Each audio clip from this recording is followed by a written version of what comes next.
Halo teman-teman semua, welcome to my channel, Pensilnya Pena Channel. Kali ini saya akan menceritakan mengenai tentara terakota.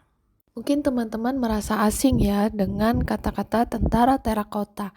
Ya, tentara terakota ini lebih kepada sejarah. Sejarah itu dari Cina. Kita tahu pada tanggal 29 Maret 1974, sekelompok petani telah menggali sumur di ladang sekitar 20 mil sebelah timur kota Xi'an di provinsi Shaanxi. Setelah menggali sekian meter, ternyata para petani menemukan 3 lubang yang berisi 8.000 patung tentara terakota seukuran tubuh manusia asli.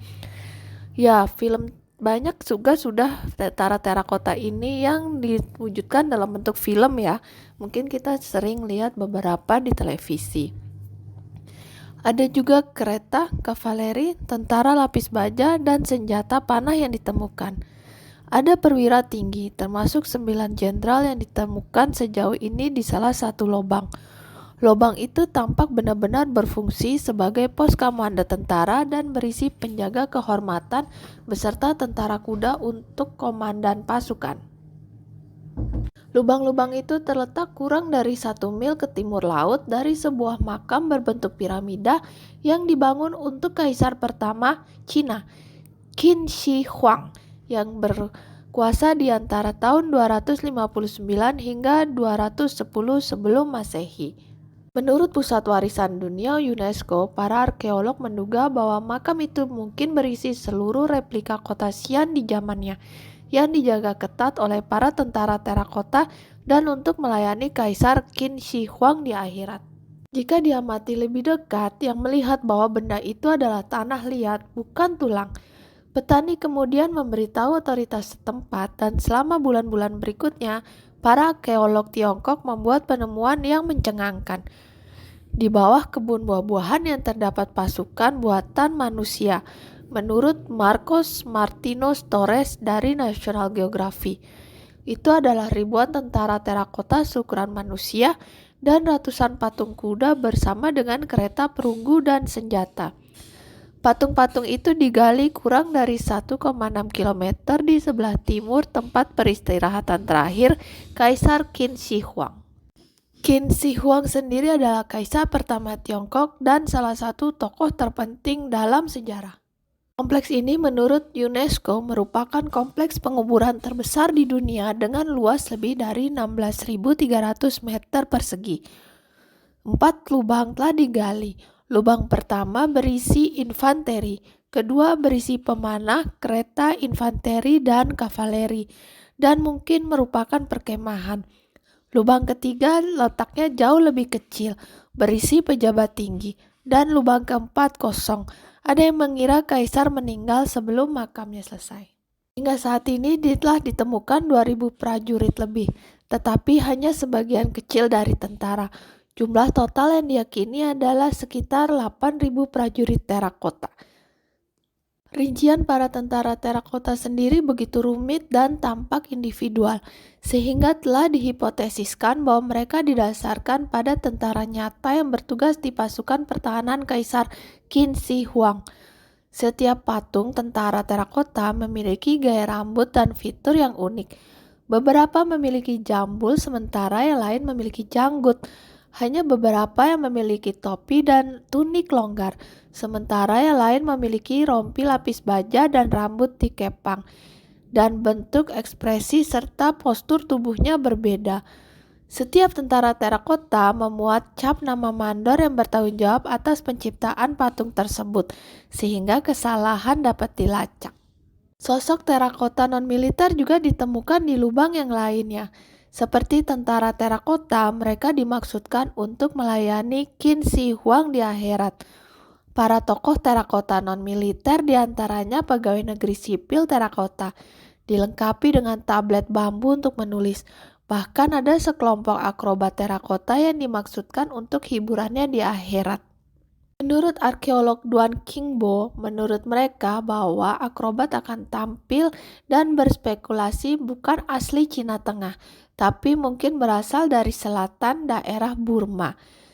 Duan Qingbo sendiri adalah orang yang bertanggung jawab atas penggalian lubang tentara terakota ya.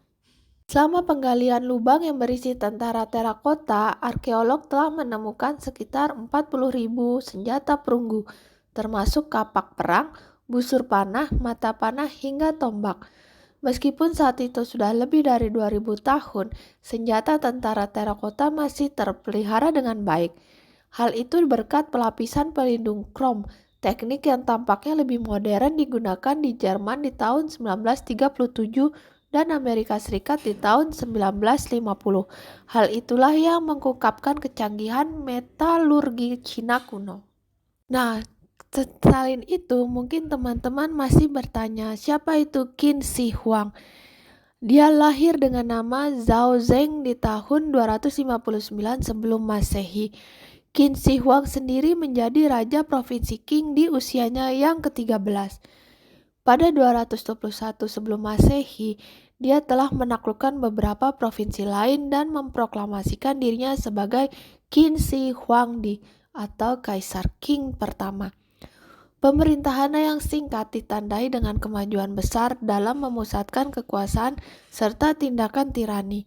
Dia membakukan penulisan bobot dan ukuran, serta sistem moneter dan hukum. Selama masa pemerintahannya, pembangunan tembok besar yang tersohor dimulai. Kaisar pertama juga terkenal karena membakar buku dan menganiaya para intelektual. Selain itu ditemukan mausoleum besar untuk sang kaisar. Makam besar yang dibangun untuk dirinya sendiri di dekat Siang Tiongkok. Sumber mengatakan bahwa Qin Shi Huang memperkerjakan ratusan ribu orang untuk membangun kompleks dan isinya. Sang kaisar juga mengubah landscape untuk kompleks penguburannya seperti jalur sungai yang diubah. Produksi patung terakota adalah bukti kehebatan logistik dan seni Tiongkok di masa itu. Prajurit berukuran tinggi 1,8 meter dan beratnya sekitar 200 kilo. Keindahan prajurit terakota menjadi lebih mengesankan dari dekat. Jika diamati dari dekat, maka akan ditemukan detail gaya rambut, fitur wajah, lipatan pakaian yang realistis, hingga sisa pigmen yang pernah digunakan dalam pewarnaan. Yang paling mengesankan diperkirakan Qin Shi Huang telah memerintahkan pembangunan mausoleum dan isinya sebelum ia mempersatukan Tiongkok dan menjadi kaisar. Semua pekerjaan itu diselesaikan dalam waktu beberapa tahun sebelum kematiannya di 210 sebelum Masehi.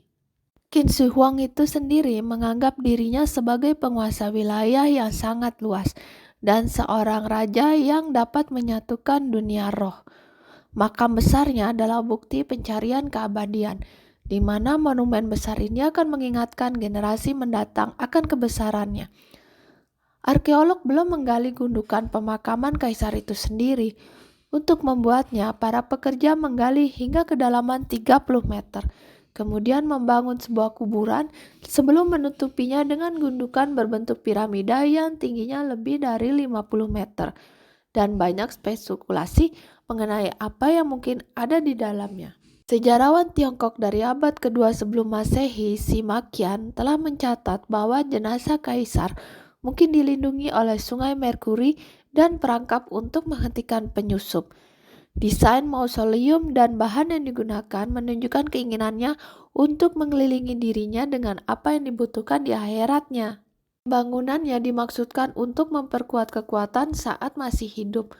Mausoleum merupakan bukti luar biasa dari supremasi kedaulatan baru. Ini menunjukkan bahwa sang kaisar mampu memobilisasi semua sumber daya, pekerja, dan pengetahuan yang dibutuhkan untuk menciptakan sesuatu dalam skala dan kemegahan yang tak tertandingi. Banyak yang mengatakan bahwa Kaisar Qin Shi Huang adalah kaisar yang takut mati. Diceritakan dalam sejarah merupakan penguasa hebat yang menyatukan 7 negara bagian di Cina yang saat itu saling bertikai, yang dikenal dengan periode negara berperang. Ia membangun kemajuan besar di bidang politik, ekonomi, hingga budaya, termasuk mengenalkan standar tulisan, standar bobot dan ukuran, sistem kanal dan jalan, serta memajukan ilmu metalurgi dan memulai proyek skala besar seperti tembok besar Cina. Namun usaha penyatuan Cina dan masa pemerintahannya tidak lepas dari kekuasaan perang, perebutan wilayah, dan yang lainnya. Dia memerintahkan pembunuhan terhadap para cendekiawan yang idenya berlawanan dengan dirinya. Ia mengubur hidup-hidup 460 sarjana di tahun 212 sebelum Masehi karena berani melawan pendapatnya. Dan menurut sejarah, ada pun 700 lainnya dirajam hingga mati. Dia memerintahkan semua buku yang tidak terkait dengan pemerintahannya dibakar habis di tahun 213 sebelum Masehi. Di masa itu, sekolah-sekolah hanya dibolehkan mengikuti pemikiran kaisar. Menurut sejarah juga, banyak buruh dan perajin yang kehilangan nyawa selama pembangunan kompleks makamnya. Meski begitu hebat dan kejam, tetap saja kaisar pertama tersebut takut mati. Semakin bertambah usia, maka ia semakin ketakutan, sampai ia terobsesi untuk menemukan sebuah ramuan hidup abadi. Ia mengeluarkan perintah eksekusi hingga ke pelosok desa dan perbatasan, membuat para dokter dan alkemis berlomba mengarang membuat ramuan hidup abadi. Diyakini para peneliti sekarang, ramuan yang dikonsumsinya adalah merkuri sulfida atau disebut juga dengan sinabar yang berbahaya. Bukan hidup abadi yang diperoleh, justru umur yang relatif pendek hingga meninggal di usia 39 tahun. Sering dikatakan pasukan terakota Qin Shi Huang tidak ada dua sosok yang sama persis. Mungkin sulit untuk percaya bahwa ribuan prajurit semuanya adalah potret individu.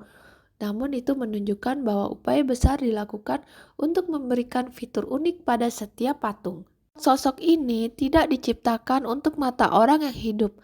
Mereka adalah pejuang untuk mendampingi sang kaisar dalam perjalanan ke akhirat.